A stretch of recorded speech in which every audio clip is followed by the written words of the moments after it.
দেখুন কিভাবে একটি অ্যাসাইনমেন্টের কভার পেজ বানাবেন।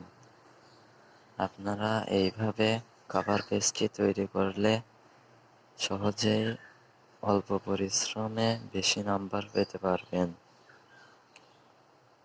প্রথমে অ্যাসাইনমেন্ট লিখতে হবে, তারপর ইনস্টিটিউট নেম, তারপর নেম দিয়ে নিজের নাম, তারপর রোল দিয়ে নিজের রোল, ক্লাস দিয়ে নিজের ক্লাস, সেকশন মানে শাখা দিয়ে নিজের শাখার নাম, গ্রুপ আপনি যে গ্রুপে আছেন সেই গ্রুপের নাম, ডেট অফ সাবমিশন কোন তারিখে জমা দিবেন সেই তারিখ, আর নিচে শিক্ষকের সিগনেচার এবং আপনার অভিভাবকের সিগনেচার আবশ্যক।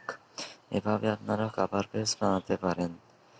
দয়া করে আমার চ্যানেলটি সাবস্ক্রাইব করে দিবেন এবং লাইক শেয়ার করতে ভুলবেন না।